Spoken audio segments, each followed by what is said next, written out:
try an experiment looking at how the position of the bell of the horn in relationship to the stand will affect the transmission of sound across a room, say between 10 and 15 feet.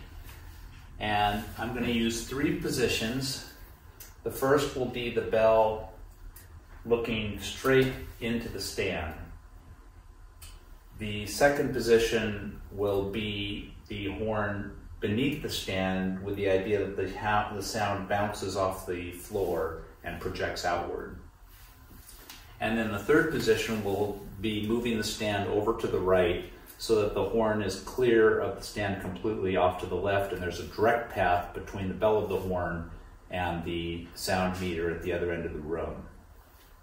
To do this, I'm using a microphone, and I'm plugging that into my iPhone, where I've downloaded a free application called Decibel X. It serves as a sound meter.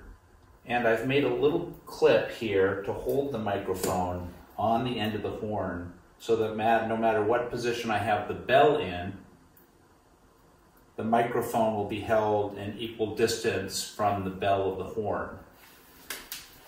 I'll blow a note and shoot for about a steady 105 decibels on the sound meter here, and then use another sound meter at the other end of the room and record the sound level that's transmitted. So an example here would be the first position into the stand. I'm going to blow a note and shoot for about 105 decibels and wait until that becomes steady.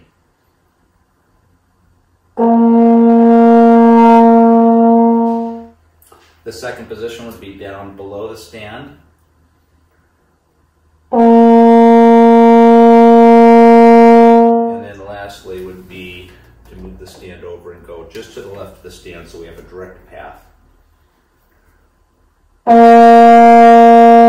I'll make sure when I do this experiment that the chair is a set distance away from the stand, and the sound meter at the other end is a set distance away from the chair and the stand. I'll videotape the results of the sound meter at the other end of the room.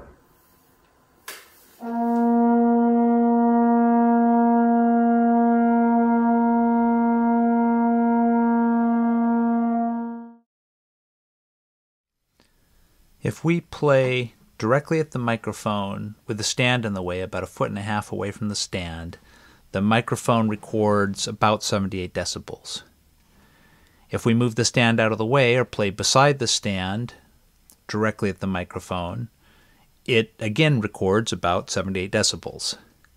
However, if we play below the stand toward the floor, the microphone across the room records only about 75 decibels, a loss of 3 decibels. So how do we explain these findings? Let's first take a look at what I think is the more intuitive of the 2 positions, and that's playing below the stand.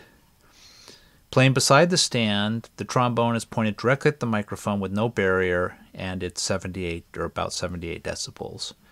If we play below the stand, however, the sound does not travel directly toward the microphone.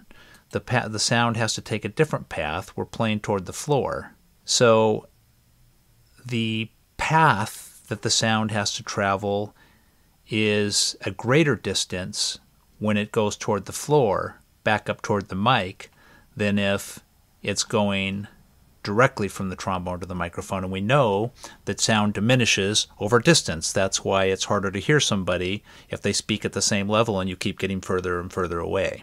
In addition to the sound having to travel a longer path to get to the microphone, some of the sound is reflected. That's how it gets to the microphone, by reflection.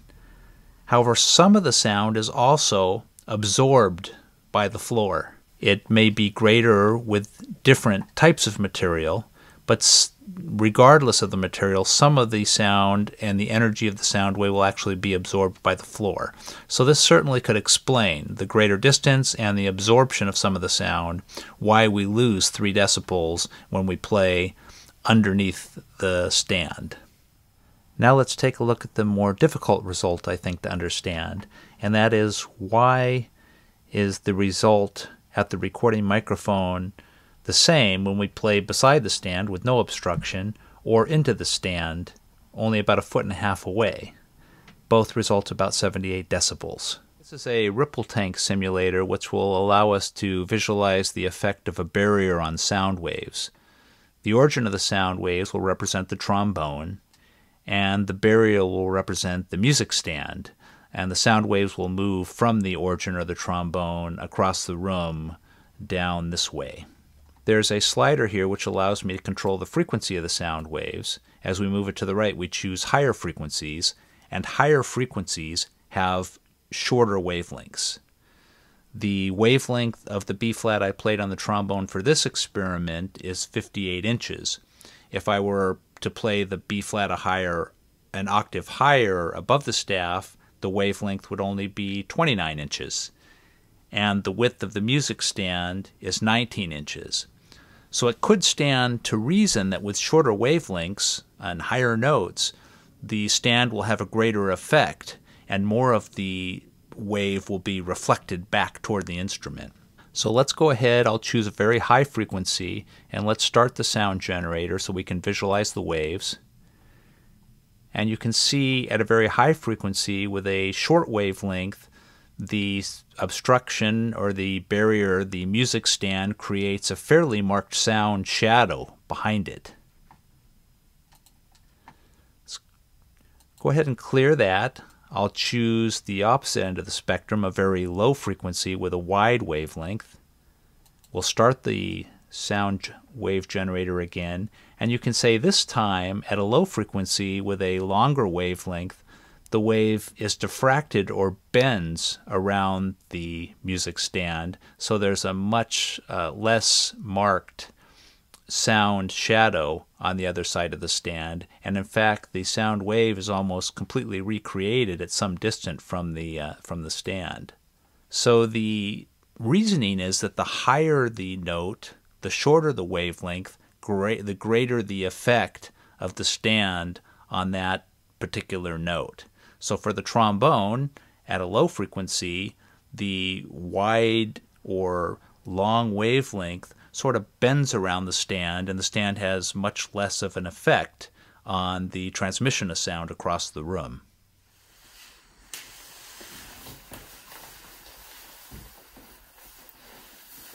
So the results of this experiment indicate that when the bell of the horn is pointed at the microphone, but in the path of the stand about 1 to 1.5 feet away, the sound received at the microphone is the same level or about the same level as if the stand is moved off to the side.